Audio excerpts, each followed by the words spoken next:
미국 정부가 코로나19 백신 효과를 높이기 위해 추가 접종인 부스터샷을 고려 중인 가운데 늦여름쯤 도입 여부가 결정될 것이라는 전망이 나왔습니다. 네, 미국에서는 주말에도 총격 사건이 잇따랐습니다. 최근 8명의 목숨을 앗아간 인디애나주 물류센터 총격 사건은 당국의 위험인물 관리 소홀로 발생했습니다. 밤사이 들어온 글로벌 뉴스 김지수 기자와 살펴보겠습니다. 어서 오십시오. 안녕하세요. 네, 이중 변이 바이러스 이 얘기 많이 나오고 있는데 코로나19 확산세의 주범으로 보는 시각이 많아졌어요. 때문에 백신 효과를 더 보강하기 위해서 추가 접종해야 된다. 즉 부스터샷을 더 놔야 된다. 이제 이런 얘기가 나오고 있는데 미국에서 적극적으로 고민을 하고 있다면서요. 네, 미국 정부의 코로나19 백신 담당자가 백신 효과를 높이기 위한 추가 접종, 이른바 부스터샷 계획을 밝히자 언제쯤 부스터샷 도입 여부가 결정될지에 관심이 쏠리고 있습니다. 미국의 감염병 최고 권위자인 앤서니 파우치 미 국립 알레르기 감염병 연구소장은 부스터샷의 필요 여부에 대한 판단이 여름이 끝날 무렵이나 가을 초입에 내려질 것이라고 밝혔습니다. 파우치 소장은 부스터샷의 필요 여부는 제약사가 아닌 미 보건당국이 결정할 것이라고 말했습니다.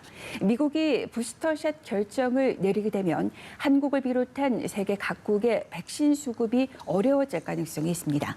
파우치 소장은 또 사용이 중단된 존슨앤존슨 계열사 얀센의 백신은 미 질병통제예방센터 CDC의 자문기구 회의가 열리는 23일쯤 제한이라는 그런 조건이 붙는 조건으로 사용이 재개될 가능성이 크다고 예상했습니다. 미 당국은 지난 13일 얀센 백신 접종자에게서 혈전 사례가 6건이 나타났다면서 사용 중단 권고를 내렸습니다.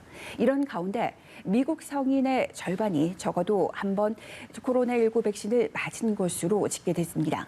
미국에서 한 번이라도 백신을 맞은 18살 이상의 성인은 이 나이대 인구의 50%인 1억 2천만여 명이었고 성인 중 백신 접종을 완전히 마친 사람은 33%인 8천만여 명이었습니다.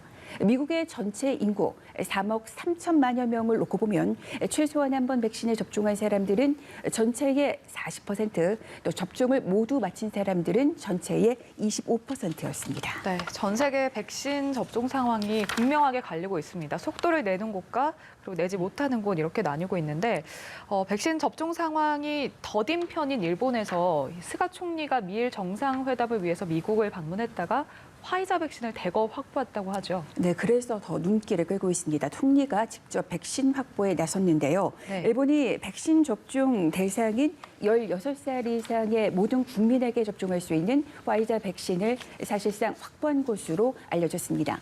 일본 정부의 백신 접종 업무를 관장하는 고노다로 행정개혁 담당상은 스가 요시히데 총리가 엘버트 블라 화이자 최고 경영자와 전화 통화를 통해서 백신을 추가 공급받기로 합의했다고 밝혔습니다.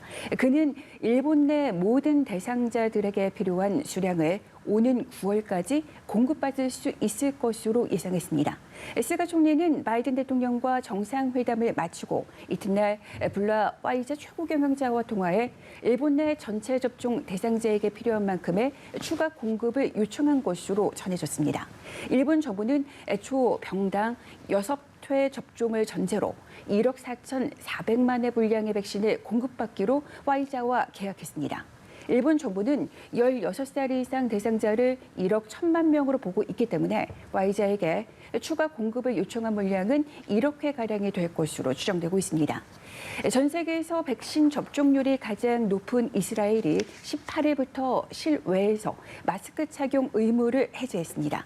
이스라엘에서는 이제 백신 접종 여부와 관계없이 누구나 외출할 때 마스크를 착용할 필요가 없어졌습니다. 다만 실내에서나 많은 사람들이 모이는 장소에서는 여전히 마스크를 써야 하는 만큼 당국은 가방에 항상 마스크를 지참할 것을 권고했습니다.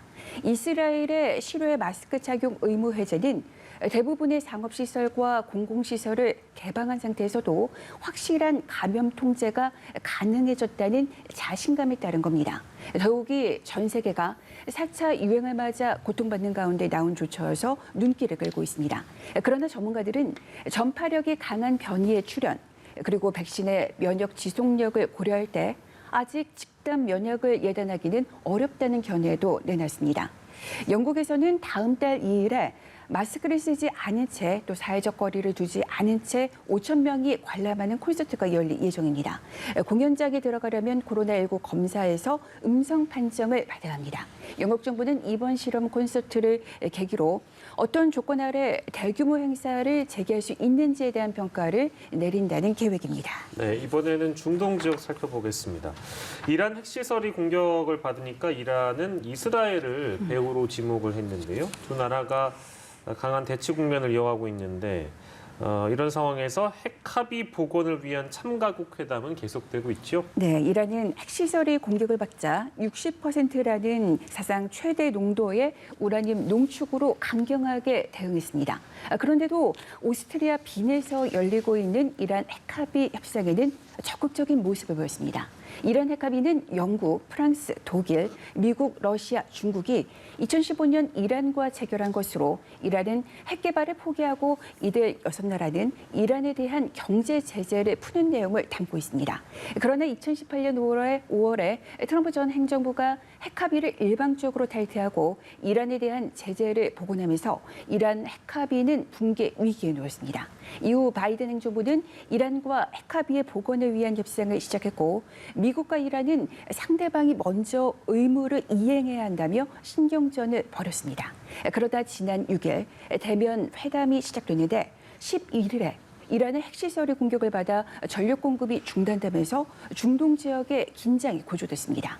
이후 이란은 핵시설 정전 사태가 핵합의 복원을 막으려는 이스라엘의 시도라며 비난했으며 이에 대한 대응으로 농도 60% 농축 우라늄을 만들겠다고 했습니다. 이런 악조건 속에서도 핵합의 복원을 위한 참가국 회담이 지속되고 있는 상황입니다. 지난 회담에서 참가국들은 핵 프로그램과 제재 해제 2개 실무 그룹이 작성한 보고서를 검토하고 이견을 조율한 상태입니다.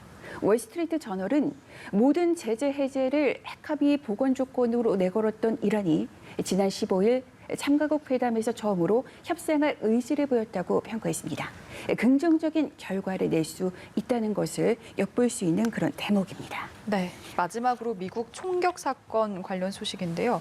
주말에도 총격 사건이 잇따르면서 6명이 목숨을 잃었습니다. 계속해서 총격 소식이 끊이질 않고 있는데 지난주에 발생한 이 물류센터 총격 사건이 당국의 위험인물 관리 소홀로 발생한 것으로 드러났다고요. 네, 8명의 목숨을 앗아갔던 인디애나주 페덱스 물류센터 총격범 범인은 정신적인 문제가 있어서 위험 인물로 지정됐는데도 당국의 관리 소홀로 총기를 구매할 수 있었습니다.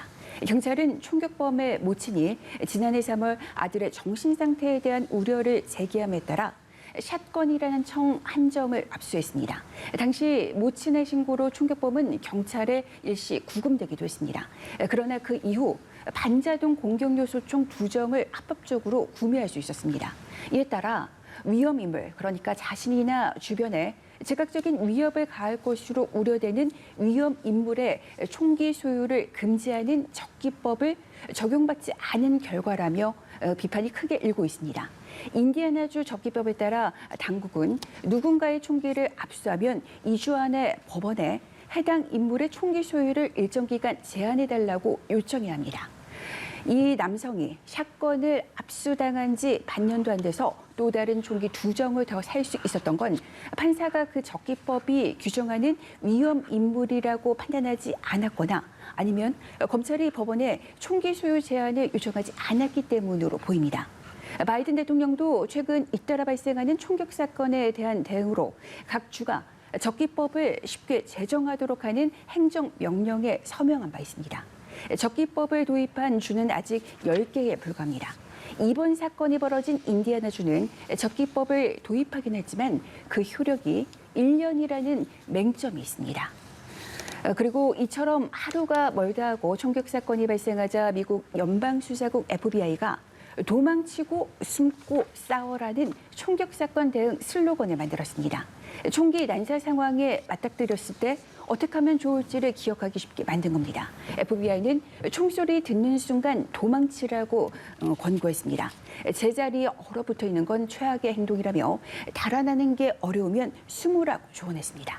전문가들은 건물 안에서 비상 출구를 확인해 두는 것만큼이나 어디에 숨을지를 미리 계획해 두는 것도 중요하다고 강조했습니다.